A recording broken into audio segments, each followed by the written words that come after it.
Atos, capítulo 18. E depois disto partiu Paulo de Atenas e chegou a Corinto.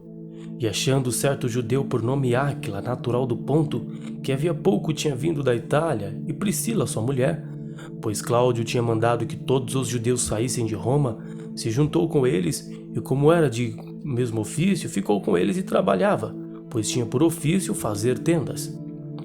Todos os sábados disputava na sinagoga e convencia a judeus e gregos. E quando Silas e Timóteo desceram da Macedônia, foi Paulo impulsionado pela palavra, testificando aos judeus que Jesus era o Cristo. Mas resistindo e blasfemando eles, sacudiu os vestidos e disse-lhes: O vosso sangue seja sobre a vossa cabeça, eu estou limpo e desde agora parto para os gentios. E saindo dali entrou em casa de um homem chamado Tito Justo, que servia a Deus e cuja casa estava junto da sinagoga. E Crispo, o principal da sinagoga, creu no Senhor com toda a sua casa, e muitos dos coríntios, ouvindo, creram e foram batizados. E disse o Senhor em visão a Paulo: Não temas, mas fala e não te cales, porque eu sou contigo, e ninguém lançará mão de ti para te fazer mal, pois tenho muito povo nesta cidade. E ficou ali 1 ano e 6 meses, ensinando entre eles a palavra de Deus. Mas sendo Gálio, procônsul da Caia, levantaram-se os judeus conformemente contra Paulo e o levantaram ao tribunal, dizendo: Este persuade os homens a servir a Deus contra a lei. E querendo Paulo abrir a boca, disse Gálio aos judeus: Se houvesse aos judeus algum agravo ou crime enorme, com razão vos sofreria. Mas se a questão é de palavras e de nomes e da lei que entre vós há, vede-o vós mesmos, porque eu não quero ser juiz destas coisas. E expulsou-os do tribunal. Então todos agarraram Sóstenes, principal da sinagoga, e o feriram diante do tribunal, e a Gálio nada destas coisas o incomodava. E Paulo, ficando ainda ali muitos dias, despediu-se dos irmãos e dali navegou para a Síria, e com ele Priscila e Áquila, tendo rapado a cabeça em Cencreia, porque tinha voto. E chegou a Éfeso e deixou-os ali, mas ele, entrando na sinagoga, disputava com os judeus. E rogando-lhe eles que ficasse por mais algum tempo, não conveio nisso. Antes se despediu deles, dizendo: Querendo Deus, outra vez voltarei a vós. E partiu de Éfeso. E chegando a Cesareia, subiu a Jerusalém, e saudando a igreja, desceu a Antioquia. E estando ali algum tempo, partiu, passando sucessivamente pela província da Galácia e da Frígia, confirmando a todos os discípulos. E chegou a Éfeso certo judeu chamado Apolo, natural de Alexandria, varão eloquente e poderoso nas Escrituras. Este era instruído no caminho do Senhor e fervoroso de espírito, falava e ensinava diligentemente as coisas do Senhor, conhecendo somente o batismo de João. Ele começou a falar ousadamente na sinagoga, e quando ouviram Priscila e Áquila, o levaram consigo e lhe declararam mais pontualmente o caminho de Deus. Querendo ele passar a Acaia, o animaram os irmãos e escreveram aos discípulos que o recebessem, o qual, tendo chegado, aproveitou muito os que pela graça criam, porque com grande veemência convenciam publicamente os judeus, mostrando pelas Escrituras que Jesus era o Cristo. Capítulo 19. E sucedeu que, enquanto Apolo estava em Corinto, Paulo, tendo passado por todas as regiões superiores, chegou a Éfeso e, chegando ali alguns discípulos, disse-lhes: Recebestes vós já o Espírito Santo quando crestes? E eles disseram-lhe: Nós nem ainda ouvimos que haja Espírito Santo. Perguntou-lhes então: Em que sois batizados então? E eles disseram: No batismo de João. Mas Paulo disse: Certamente João batizou com o batismo do arrependimento, dizendo ao povo que cresce no que após ele havia de vir, isto é, em Jesus Cristo. E os que ouviram foram batizados em nome do Senhor Jesus. Impondo-lhes Paulo as mãos, veio sobre eles o Espírito Santo, e falavam línguas e profetizavam. E estes eram ao todo uns 12 varões. E entrando na sinagoga, falou ousadamente por espaço de 3 meses, disputando e persuadindo-os acerca do reino de Deus. Mas como alguns deles se endureceram e não obedeceram, falando mal do caminho perante a multidão, retirou-se deles e separou os discípulos, disputando todos os dias na escola de certo tirano.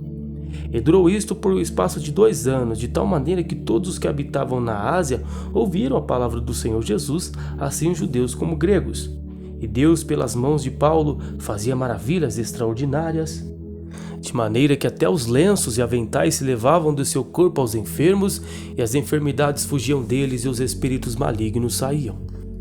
E alguns dos exorcistas judeus ambulantes tentavam invocar o nome do Senhor Jesus sobre os que tinham espírito malignos, dizendo: "Enconjuro-vos por Jesus a quem Paulo prega." E os que faziam isto eram 7 filhos de Seva, judeu principal dos sacerdotes. Respondendo, porém, o espírito maligno disse: "Conheço a Jesus e bem sei quem é Paulo, mas vós quem sois?" E saltando neles o homem que tinha o espírito maligno, e assenhoreando-se de 2, pôde mais do que eles, de tal maneira que nus e feridos fugiram daquela casa. E foi isto notório a todos os que habitavam em Éfeso, tanto judeus como gregos, e caiu temor sobre todos eles, e o nome do Senhor Jesus era engrandecido. E muitos dos que tinham crido vinham confessando e publicando seus feitos. Também muitos dos que seguiam artes mágicas trouxeram seus livros e os queimaram na presença de todos, e feita a conta do preço, acharam que montava 50.000 peças de prata. Assim a palavra do Senhor crescia poderosamente e prevalecia. E cumpridas estas coisas, Paulo propôs em espírito ir a Jerusalém, passando pela Macedônia e pela Acaia, dizendo: "Depois que houver estado ali, importa-me ver também Roma." E enviando à Macedônia 2 daqueles que o serviam, Timóteo e Erasto, ficou ele por algum tempo na Ásia. Naquele mesmo tempo houve um não pequeno alvoroço acerca do caminho, porque certo ourives da prata por nome Demétrio, que fazia de prata nichos de Diana, dava não pouco lucro aos artífices, aos quais, havendo-os ajuntado com os oficiais de obras semelhantes, disse: "Varões, vós bem sabeis que este ofício temos a nossa prosperidade, e bem vedes e ouvis que não só em Éfeso, mas até quase em toda a Ásia, este Paulo tem convencido e afastado uma grande multidão, dizendo que não são deuses os que se fazem com as mãos. E não somente há o perigo de que a nossa profissão caia em descrédito, mas também de que o próprio templo da grande deusa Diana seja estimado em nada, vindo a majestade daquela que toda a Ásia e o mundo veneram a ser destruída." E ouvindo-o, encheram-se de ira e clamaram, dizendo: "Grande é a Diana dos Efésios!" E encheu-se de confusão toda a cidade, e unânimes correram ao teatro, arrebentando a Gaio e Aristarco, macedônios, companheiros de Paulo na viagem.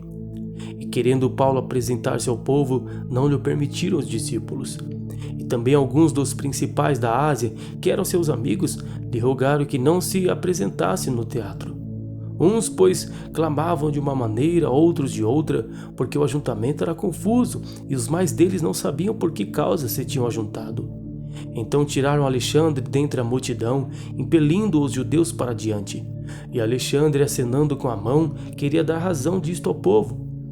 Mas quando conheceram que era judeu, todos unanimemente levantaram a voz, clamando por espaço de quase 2 horas: "Grande é a Diana dos Efésios!" Então o escrivão da cidade, tendo apaziguado a multidão, disse: "Varões efésios, qual é o homem que não sabe que a cidade dos Efésios é a guardadora do templo da grande deusa Diana e da imagem que desceu de Júpiter? Ora, não podendo isto ser contraditado, convém que vos aplaqueis e nada façais temerariamente. Porque estes homens que aqui trouxestes nem são sacrílegos, nem blasfemam da vossa deusa.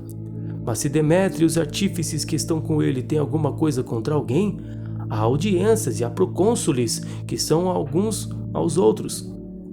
E se alguma outra coisa demandais, averiguar-se-á em legítimo ajuntamento. Na verdade, até corremos perigo de que por hoje sejamos acusados de sedição, não havendo coisa alguma com que possamos justificar este concurso." E tendo dito isso, despediu o ajuntamento.